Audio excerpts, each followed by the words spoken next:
You know, he knows the club through and through, and he's been here for so many years before. When I spoke to Ole, he told me that he has a little bit of a ruthless side to him, and Ryan Giggs. At halftime, if you don't do something that you like, you know, he will tell you. And but let me say this: everything is really positive. When he's mad because of the right.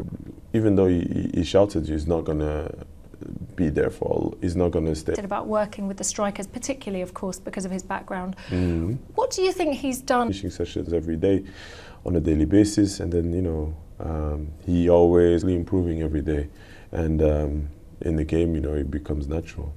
So, personally, is that something that that you've worked together on, and you know what your aims are, your goals? The team. So I told him whatever he needs me on the left, or on the right, or up front, or in the two, like, just play me, I'll do the job. And, you know, from that, it doesn't matter where he puts me, I'll always try to find a solution how to score a goal.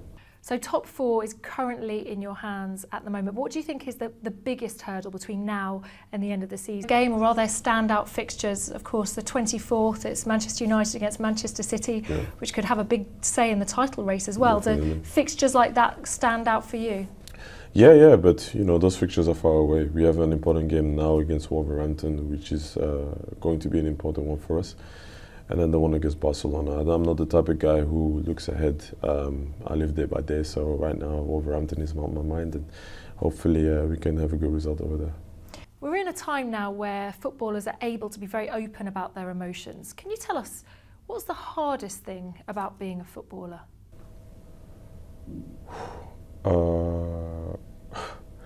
I don't know. I mean, I've been around the game because my dad played back in the day, so I've been around it, so I've been really prepared for everything that's happening to me right now. So, I mean, it is what it is, you know. Football is the football world is just a world where a lot of situations are going to happen for the first time, and the first time when you're going to go through it is going to be difficult, but then the second time you're going to think about the first time, and then it's going to be quicker to recover. So, I mean, that's how I see it. Yeah. I'm not really a guy who really thinks a lot, because I've been through it. I've been prepared for this. I knew this is what I wanted to do. So I enjoy everything, you know, because at the end of the day, when it's all said and done, you're gonna miss it. So yeah, I try to enjoy every moment.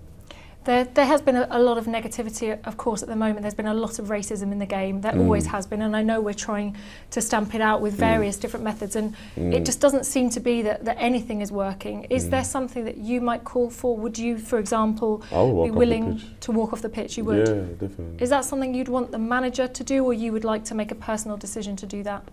I don't think a manager can influence me if I hear stuff like that I don't want to hear. Like stuff that happened with the England game. I mean, everybody just get off. Why would you play in such an environment? It's not, you know, we're here to enjoy. Football should be a game where people come and be entertained by the 22 players in each squad. So for people to come into the stadium and give abuse about their skin, which has nothing to do with the game, I mean, that's sad. That's sad. So it gives a bad view of the game of football, and we should take it out of the game.